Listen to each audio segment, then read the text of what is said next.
ನಮಸ್ಕಾರ ಮಕ್ಕಳೇ. ನಾವು ಈ ದಿನ 10ನೇ ತರಗತಿಯ ಪದ್ಯ ಸಂಕಲ್ಪ ಗೀತೆ, ಲೇಖಕರು ಜೆ ಶಿವರುದ್ರಪ್ಪ.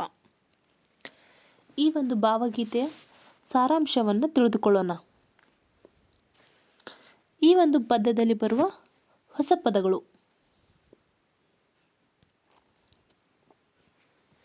ಸಂಕಲ್ಪ ಗೀತೆ ಒಂದು ಗುರಿ ಅಥವಾ ಆದರ್ಶವನ್ನು ಸಾಧಿಸುವ ದೃಢ ನಿರ್ಧಾರವನ್ನು ವ್ಯಕ್ತಪಡಿಸುವ ಹಾಡು ಅಥವಾ ಪದ್ಯ. ಅಭಿಧಾನ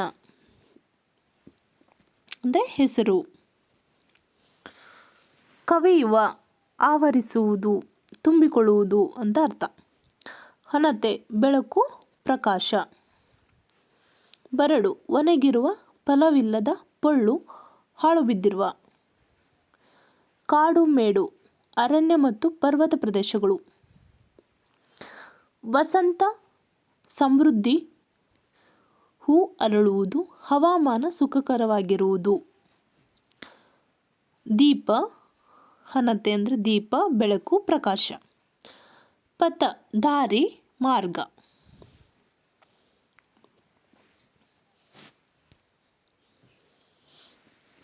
ಈಗ ಈ ಪದ್ಯದ ಸಾರಾಂಶವನ್ನು ತಿಳಿದುಕೊಳ್ಳೋಣ. ನಮಗೆ ಮೊದಲನೇ ಪ್ಯಾರ: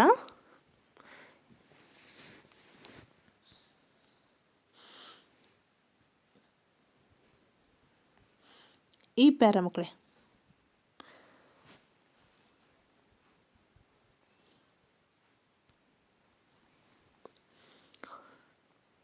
ಸುತ್ತಲೂ ಕವಿಯುವ ಕತ್ತಲೆಯೊಳಗೆ ಪ್ರೀತಿಯ ಹಣತೆಯ ಹಚ್ಚೋಣ, ಬಿರುಗಾಳಿಗೆ ಹೊಯ್ದಾಡುವ ಹಡಗನ್ನು ಎಚ್ಚರದಲ್ಲಿ ಮುನ್ನಡೆಸೋಣ. ಅಲ್ವಾ? ನಮ್ಮ ಸುತ್ತಲೂ ಕವಿದಿದೆ. ಎಂಥ ಒಂದು ವಾತಾವರಣ ಕವಿದಿದೆ. ನಾವು ಭಯ, ಸಂಶಯ, ಸ್ವಾರ್ಥ, ದ್ವೇಷ, ಅಸೂಯೆಗಳೆಂಬ ಕತ್ತಲೆ ಒಳಗಡೆ ನಾವು ಬದುಕ್ತಾ ಇದ್ದೀವಿ. ಇಂಥ ಬದುಕನ್ನು ನಾವು ಹೆಂಗೆ ಮಾಡಬೇಕು? ಪ್ರೀತಿಯ ಒಂದು ಹಣತೆಯನ್ನು ಹಚ್ಚಬೇಕಾಗಿದೆ. ಆ ಒಂದು ಹಣತೆಯಿಂದ ನಮ್ಮ ಒಂದು ಜೀವನವನ್ನು ಅಂಧಕಾರದಿಂದ ಒಂದು ಬೆಳಕಿನ ಹಣತೆಯನ್ನು, ಪ್ರೀತಿಯ ಒಂದು ಹಣತೆಯನ್ನು ಹಚ್ಚೋದ್ರ ಮೂಲಕ ನಾವು ಸುಖಕರವಾಗಿರ್ಬೋದು. ನಮ್ಮ ಒಂದು ದೃಢ ನಿರ್ಧಾರ, ಒಂದು ದೃಢ ಸಂಕಲ್ಪ ನಮ್ಮಲ್ಲಿ ಧನಾತ್ಮಕ ಚಿಂತನೆಗಳನ್ನು ಬೆಳೆಸ್ಕೊಳ್ಳೋದ್ರ ಮೂಲಕ ನಾವು ಗಟ್ಟಿಗೊಳಿಸ್ಬೋದು.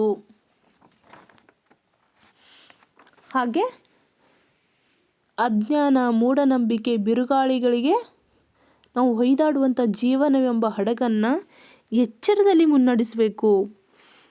ಆವಾಗ ಮಾತ್ರ ನಮ್ಮ ಜೀವನ ಅನ್ನೋದು ಏನಾಗುತ್ತೆ? ಸುಂದರವಾಗಿರುತ್ತೆ.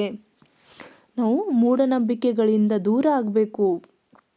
ಅಜ್ಞಾನದಿಂದ ನಾವು ಜ್ಞಾನವಂತರಾಗಬೇಕು. ಪ್ರತಿಯೊಬ್ಬರೂ ಸಹ ಸಮಸ್ಯೆಗಳು ಬಂದಾಗ ನಾವು ಆತ್ಮವಿಶ್ವಾಸದಿಂದ ನಾವು ಆ ಸಮಸ್ಯೆಯನ್ನು ಪರಿಹರಿಸಬೇಕು. ನಮ್ಮಲ್ಲಿ ಒಂದು ಸಕಾರಾತ್ಮಕ ಚಿಂತನೆಗಳನ್ನು ಬೆಳೆಸ್ಕೊಂಡಾಗ ಮಾತ್ರ ನಾವು ಏನು ಮಾಡೋಕ್ಕೆ, ನಮ್ಮ ಒಂದು ಜೀವನದ ಹಡಗನ್ನು ಒಂದು ಎಚ್ಚರದಲ್ಲಿ ನಡೆಸೋಕ್ಕೆ ಸಾಧ್ಯ. ಹೇಗೆ ಈ ಒಂದು ನದಿ ಜಲಗಳಿಗೆ ಒಂದು ಮುಂಗಾರಿನ ಮಳೆ ಬರೋದ್ರ ಮೂಲಕ ಹಳೆ ನೀರು ಹೇಗೆ ಕೊಚ್ಕೊಂಡು ಹೋಗಿ, ಹಳೆ ಕಲುಷಿತವಾಗಿರುವಂಥ ನೀರು ಕೊಚ್ಕೊಂಡು ಹೋಗಿ ಹೊಸ ನೀರು ಹೇಗೆ ಬರುತ್ತಲ್ಲ, ಹಾಗೆ ನಮ್ಮ ವಿಚಾರಗಳು ಸಕಾರಾತ್ಮಕವಾಗಿರಬೇಕು, ಧನಾತ್ಮಕ ಭಾವನೆಗಳಿಂದ ಕೂಡಿರಬೇಕು. ಹಾಗೆ ನಾವು ಮೂಢನಂಬಿಕೆಯಿಂದ ದೂರ ಇರಬೇಕು. ನಾವು ಬೇರೆಯವರನ್ನು ಬೆಳೆಯುವುದನ್ನು ಅಸೂಯೆ ಪಡಬಾರ್ದು. ಇವುಗಳಿಗೆಲ್ಲ ಒಂದು ಪ್ರೀತಿಯ ಹಣತೆಯನ್ನು ಹಚ್ಚಬೇಕು ಅಂತ ಇಲ್ಲಿ ಲೇಖಕರು ನಮಗೆ ತಿಳಿಸ್ತಾ ಬರ್ತಾರೆ. ಹಾಗೆ ಮುಂದಿನ ಒಂದು ಪದ್ಯ, ಮುಂದಿನ ಒಂದು ಪ್ಯಾರ ನಾವು ನೋಡ್ತಾ ಹೋದಂತೆ, ಈ ಕಲುಷಿತವಾದಿ ನದಿ ಜಲಗಳಿಗೆ ಮುಂಗಾರಿನ ಮಳೆಯಾಗೋಣ, ಬರಡಾಗಿರುವಿ ಕಾಡು ಮೇಡುಗಳ ವಸಂತವಾಗುತ್ತಾ ಮುಟ್ಟೋಣ. ಅಲ್ಲಿ ಏನಾಗಿದೆ? ಈ ಬರಡು ಬಿದ್ದಿರುವಂಥ ಒಂದು ಕಾಡು ಮೇಡುಗಳಲ್ಲಿ, ಕಾಡಲ್ಲಿ ಹೇಗೆ ವಸಂತ ಕಾಲ ಬಂದಾಗ ಹೇಗೆ ಸಮೃದ್ಧಿಯಿಂದ ಸುಖಕರವಾಗಿ ಎಲ್ಲ ಗಿಡಗಳು ಬೆಳೀತಾ ಹೋಗ್ತವೆ, ಈ ಹೂವುಗಳು ಅರಳ್ತವೆ, ಹಾಗೆ ನಮ್ಮ ವಿಚಾರಗಳು, ದೃಢ ಸಂಕಲ್ಪ ನಮ್ಮಲ್ಲಿ ಇದ್ದಾಗ ಮಾತ್ರ ಹೊಸ ಒಂದು ಧನಾತ್ಮಕ ಆಲೋಚನೆ ಬೆಳಿಲಿಕ್ಕೆ ಸಾಧ್ಯ ಅಂತ ನಮಗೆ ಗೊತ್ತಾಗುತ್ತೆ.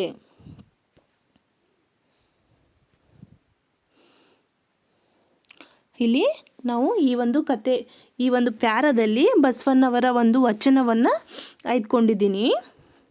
ದಯವಿಲ್ಲದ ಧರ್ಮ ಯಾವುದಯ್ಯ, ದಯವೇ ಬೇಕು ಸಕಲ ಪ್ರಾಣಿಗಳಲ್ಲಿ, ದಯವೇ ಧರ್ಮದ ಮೂಲವಯ್ಯ, ಕೂಡಲ ಸಂಗಮ ದೇವ ಅಂತಲ್ಲದೊಲ್ಲನಯ್ಯ. ಹೌದಾ? ಇಲ್ಲಿ ಕೂಡಲ ಸಂಗಮ ಶರಣರ ಒಂದು ಅಂಕಿತ ನಾಮವನ್ನು ಹೊಂದಿರುವಂಥ ಬಸವಣ್ಣವರು ಹೇಳ್ತಾ ಬರ್ತಾರೆ ತಮ್ಮ ವಚನದಲ್ಲಿ, ದಯೆ ಅನ್ನೋದಿರಬೇಕು ಮನುಷ್ಯರಲ್ಲಿ, ಸಕಲ ಪ್ರಾಣಿಗಳಲ್ಲಿ ಬೇಕು ಅಂತ ಹೇಳ್ತಾರೆ. ಹಾಗೆ ನಮ್ಮ ಪದ್ಯದಲ್ಲಿ ಲೇಖಕರು ಸಹ ಈ ಒಂದು ವಿಚಾರವನ್ನು ತಿಳಿಸ್ತಾರೆ. ಪ್ರೀತಿಯ ದೀಪ ಹಚ್ಚಬೇಕು, ಹಾಗಾದರೆ ಪ್ರೀತಿ ದಯೆ ಇಲ್ಲದೆ ಅದು ಧರ್ಮ ಆಗೋದಿಲ್ಲ. ಮನುಷ್ಯರ ನಡುವೆ ಇರುವಂಥ ಒಂದು ಅಡ್ಡಗೋಡೆಗಳನ್ನು ಕೆಡವಲಿಕ್ಕೆ ದಯೆ ಅನ್ನೋದು ಅತ್ಯಗತ್ಯ. ಹಾಗಾಗಿ ಪ್ರತಿಯೊಬ್ಬರು ಸಹ ಪ್ರೀತಿಯ ಹಣತೆಯನ್ನು ಹಚ್ಚಬೇಕು. ನಮ್ಮ ಮನಸ್ಸಿನಲ್ಲಿ ಒಂದು ಪ್ರೀತಿಯ ಹಣತೆಯನ್ನು ಬೆಳೆಸ್ಕೋಬೇಕು. ಪ್ರೀತಿಯ ಒಂದು ಹಣತೆಯನ್ನು ಹಚ್ಚೋದ್ರ ಮೂಲಕ ಅಜ್ಞಾನ, ಅಸೂಯೆ, ಇವುಗಳ ಒಂದು ದ್ವೇಷ ಸಾಧಿಸುವ ವಿಚಾರಗಳಿಂದ ನಾವು ದೂರ ಆಗ್ತೀವಿ ಅಂತ ಇಲ್ಲಿ ಹೇಳ್ತಾರೆ. ಹಾಗೆ ಬಿದ್ದುದನ್ನು ಮೇಲೆಬ್ಬಿಸಿ ನಿಲ್ಲಿಸಿ ಹೊಸ ಭರವಸೆಗಳನ್ನು ಕಟ್ಟಬೇಕಾಗಿದೆ. ಮನುಷ್ಯರ ನಡುವೆ ಜಾತಿ ಧರ್ಮಗಳೆಂಬ ಅಡ್ಡಗೋಡೆಗಳನ್ನು ಕೆಡುವುದು ಪ್ರೀತಿ ಸ್ನೇಹದ ಒಂದು ಸೇತುವೆ ನಿರ್ಮಾಣ ಮಾಡಿದಾಗ ಮಾತ್ರ ಅಂತ ನಮಗೆ ಗೊತ್ತಾಗುತ್ತೆ. ಮತಗಳೆಲ್ಲವೂ ಪಥಗಳು ಎನ್ನುವ ಹೊಸ ಎಚ್ಚರದಳು ಬದುಕಬೇಕು. ಭಯ ಸಂಶಯಗಳಿಂದ ಕಂದಿದ ಕಣ್ಣುಗಳಲ್ಲಿ ನಾವು ಮುಂದಿನ ಒಂದು ನಮ್ಮ ನಾಳೆ ಕಾಣುವಂಥ ಒಂದು ಕನಸನ್ನು ಬಿತ್ತಬೇಕು. ಹಾಗೆ ಇಲ್ಲಿ ಒಂದು ಕಗ್ಗವನ್ನು ನೋಡಬೇಕು ಮಕ್ಕಳೇ. ಡಿ ವಿ ಜಿ ಅವರ ಒಂದು ಪ್ರಸಿದ್ಧವಾದ ಒಂದು ಕಗ್ಗ ಈ ಒಂದು ನಮ್ಮ ಪದ್ಯಕ್ಕೆ ಪೂರಕವಾಗಿದೆ. ಹೊಸ ಚಿಗುರು ಹಳೆ ಬೇರು ಕೂಡಿರಲು ಮರಸೊಬಗು, ಹೊಸ ಯುಕ್ತಿ ಹಳೆ ತತ್ವ ದೊಡಗೂಡೆ ಧರ್ಮ, ಋಷಿವಾಕ್ಯದೊಡನೆ ವಿಜ್ಞಾನ ಕಲೆ ಮೇಳವಿಸೆ, ಜೆಸವು ಜನ ಜೀವನಕ್ಕೆ ಮಂಕುತಿಮ್ಮ. ಇಲ್ಲಿ ಸಂಕಲ್ಪ ಗೀತೆಯಲ್ಲಿ ಕವಿನೂ ಸಹ ಹೇಳ್ತಾ ಇದ್ದಾರೆ, ಹೊಸ ಎಚ್ಚರದಳು ನಾವು ಬದುಕಬೇಕು. ನಾಳಿನ ಕನಸನ್ನು ಬಿತ್ತಬೇಕಂದ್ರೆ ಒಂದು ಹೊಸ ಆಲೋಚನೆಗಳನ್ನು ಬೆಳೆಸ್ಕೋಬೇಕು.